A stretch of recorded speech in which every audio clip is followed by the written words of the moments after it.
भक्तों, ओम नमः शिवाय। श्री शिवाय नमस्तुभ्यम। जय श्री महाकाल। जी हाँ भक्तों, आप सबको भी पता है कि 22 जुलाई से सावन का पावन महीना स्टार्ट होने वाला है। जी हाँ भक्तों, सावन का महीना जो कि हिंदू धर्म का और सनातन धर्म का सबसे बड़ा महीना माना जाता है। पूज्य गुरुदेव कहते हैं कि जिसकी कभी मनोकामना पूरी न होती हो, केवल और केवल सावन के महीने में अपनी मनोकामना मांग ले, अवश्य रूप से उसकी जो भी इच्छा होगी, जो भी मनोकामना होगी ना, अवश्य रूप से उसकी जो मनोकामना है वो पूरी होगी ही होगी। तो आज का आप ये वीडियो बहुत ही खास होने वाला है कि आपको करना क्या है।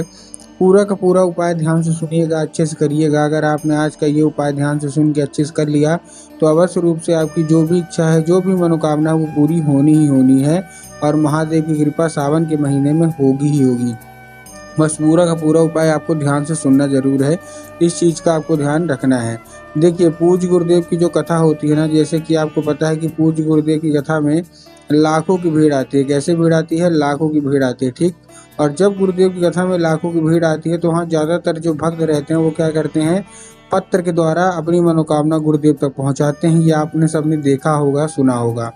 तो अभी गुरुदेव की कथा चल रही थी, आपने देखा होगा कि अभी जो गुरुदेव की अभी कथा चल रही थी, ये पिछले साल की मैं आपको बात बता रहा हूँ, ठीक ना। जैसे कि मैं डेली बेस में गुरुदेव की कथा सुनता हूँ, जो कि उनके मुख से मतलब आती है। तो गुरुदेव की कथा चल रही थी, गुरुदेव की कथा में लाखों की भीड़ आई। यही आषाढ़ का महीना था और आषाढ़ के महीने का वही लास्ट चल रहा था, सावन आने वाला था। तो गुरुदेव की कथा चल रही थी, गुरुदेव की कथा में पत्र आए। जब गुरुदेव ने पत्र पढ़ा तो वहाँ उन्होंने देखा कि ज़्यादातर लोगों का केवल और केवल एक ही मनोकामना है। क्या मनोकामना है? कि गुरुदेव हमारे घर में क्या है, किसी का था कि गुरुदेव हमारे जीवन में पैसे की बहुत कमी है, धन की बहुत कमी है, कृपया करके उपाय बता दें। किसी का था कि गुरुदेव हमारे जीवन में बीमारियां बहुत हैं, हम लोग बहुत ज़्यादा परेशान हैं बीमारियों से, कृपया करके बीमारी का कोई उपाय बता दें। किसी का था कि गुरुदेव हमारे जीवन में मतलब कि कर्जा बहुत ज़्यादा बढ़ गया है, हम लोग बहुत ज़्यादा कर्जे से परेशान हैं, कृपया करके कोई कर्जा मुक्ति का उपाय बता दें। बहुत सारे लोगों के अपने अपने ऐसे ऐसे विचार थे। जब गुरुदेव ने ये सब देखा तब गुरुदेव ने 2 से 3 उपाय बताए और कहा केवल और केवल ये उपाय कर लेना, तुम्हारी जो भी इच्छा है ना, जो भी मनोकामना है, सारी की सारी पूरी होंगी और सावन के पहले सोमवार में कर लेना, ठीक।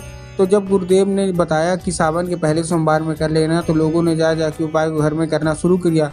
अब वो सावन के पहले सोमवार में ही वो उन्होंने उपाय किया और सावन के अंतिम होते होते वो गुरुदेव की कथा में वापस से पहुंच गए। जब वो गुरुदेव की कथा में वापस से पहुंचे तो उन्होंने क्या किया ना, फिर से गुरुदेव को एक बार पत्र लिखा। लेकिन ये वाला जो पत्र था, ये गुरुदेव को धन्यवाद के रूप में पत्र था कि गुरुदेव धन्य हो आपका, आपके द्वारा बताया गया उपाय हमने किया है। हमारी सारी की सारी जो इच्छा थी, सारी की सारी जो मनोकामना थी ना, वो पूरी हो गई है। हमारा जो घर का मतलब दिक्कत थी वो सारी की सारी दूरी हो गई है और सावन के महीने के अंदर हो गई है। आपका कोटि कोटि धन्यवाद। तो देखिए, जो लोग भी मेरी आवाज़ सुन रहे हैं, अगर आपको भी जानना है कि आखिर ऐसा कौन सा उपाय है जिसको करने मात्र से लोगों की मनोकामना पूरी होती है, तो चलिए हम बताते हैं आपको आज की इस वीडियो के माध्यम से कि आपको करना क्या है। तो उपाय पूरा ध्यान से सुनिएगा, अच्छे से करिएगा कि आपको करना क्या है, ठीक। लेकिन उससे पहले आपको चैनल पर अगर पहली बार आए हैं और आवाज़ मेरी पहली बार सुन रहे हैं तो वीडियो को कर दें लाइक और चैनल को भी कर लें सब्सक्राइब, ताकि पूजनीय पंडित प्रदीप जी मिश्रा के रोज़ नए नए उपाय जो कि मैं उनकी कथा से सुनता हूँ, श्रवण करता हूँ, सबसे पहले मैं आपको प्राप्त करा सकूँ। देखिए, इस बार का जो सावन का पहला सोमवार है वो कब पड़ रहा है? इस बार का सावन का जो पहला सोमवार है वो 22 जुलाई को पड़ रहा। तो अगर आपकी कोई भी ऐसी मनोकामना है जो कि वर्षों पुरानी और पूरी नहीं हो रही है तो ये उपाय अवश्य रूप से कर लें। अब देखिए, इस उपाय में आपको करना क्या है। सावन के सोमवार वाले में पहला उपाय मैं आपको मनोकामना पूर्ति का बताना चाहता हूँ। अगर आपकी कोई भी ऐसी मनोकामना है जो कि वर्षों पुरानी और अभी तक पूरी नहीं हो रही है तो ये उपाय आप अवश्य रूप से कर लें। इस उपाय में आपको करना क्या है, मनोकामना पूर्ति के लिए आपको चाहिए 1 लोटा जल, 3 बूंद गंगा जल और 7 बेलपत्र। क्या क्या चाहिए? 1 लोटा जल, 3 बूंद गंगा जल और 7 बेलपत्र। अब देखिए, 1 लोटा जल है, सबसे पहले तो तांबे के लोटे में जल होना चाहिए। किसमें होना चाहिए? तांबे के लोटे में। और दूसरी बात, तांबे में लोटे के होने के साथ साथ जो जल है वो आपके घर का होना चाहिए, ठीक। बहुत सारे लोग क्या करते हैं, स्टील के लोटे में ले लेते हैं और घर से खाली लोटा लेके जाएंगे और मंदिर परिसर से जल भर लेंगे। तो गुरुदेव ने साफ साफ मना किया है कि जो जल होगा वो आपके घर का ही जल होगा, ठीक। ले लिया जल, जल लेने के साथ साथ आपको करना क्या है, जैसे आपने जल लिया उसके साथ आपको 2 से 3 बूंद उसमें गंगा जल डाल लेना है। ठीक, गंगा जल भी डाल दिया। उसके साथ साथ आपको क्या करना है, जो जल है वो आपके घर का होना चाहिए। इस चीज़ का आपको अच्छे से ध्यान रखना है। बहुत सारे लोग गलती क्या करते हैं ना, कि वो जल लेंगे और क्या करेंगे, जो बेल पत्र है वो जो लेंगे ना, बेल पत्र पे भी गलती करते हैं। बेल पत्र कहीं से भी कटा फटा आपको नहीं लेना। बहुत सारे लोग एक पत्ती को ही बेल पत्र मानते हैं, जो कि गलत है। आपको भी पता है कि एक पत्ती का तो कोई बेल पत्र होता ही नहीं है। 3 पत्ती मिलकर जो बेल पत्र बनती है वही बेल पत्र आपको लेना है। ठीक, ले लिया।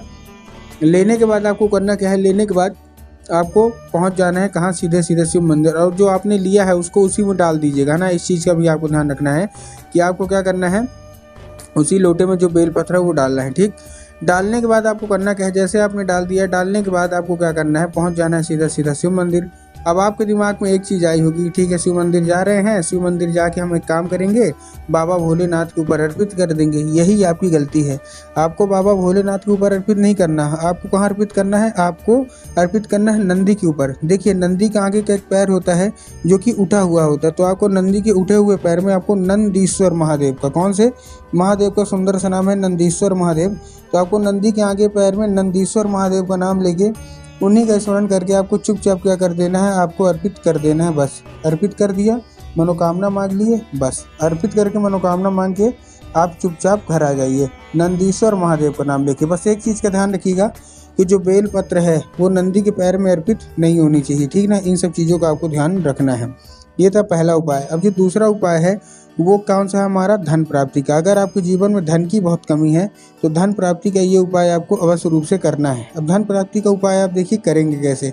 देखिए, इस उपाय में आपको चाहिए क्या, 5 कनेर के फूल चाहिए। ठीक, क्या चाहिए, 5 कनेर के फूल। 5 कनेर के फूल ले लिए।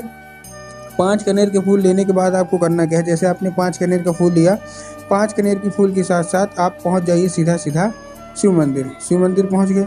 शिव मंदिर पहुँचने के बाद आपको करना क्या है, आपको 5 अलग अलग जगह आपको अर्पित करना है। पहला जो आपका फूल है वो कहाँ अर्पित होना चाहिए, जो पहला फूल है वो आपको बाबा भोलेनाथ के ऊपर कुंदकेश्वर महादेव का नाम लेके अर्पित होना चाहिए। कौन सा, कुंदकेश्वर महादेव का नाम लेके। ठीक, कुंदकेश्वर महादेव का नाम लेके अर्पित कर दिया।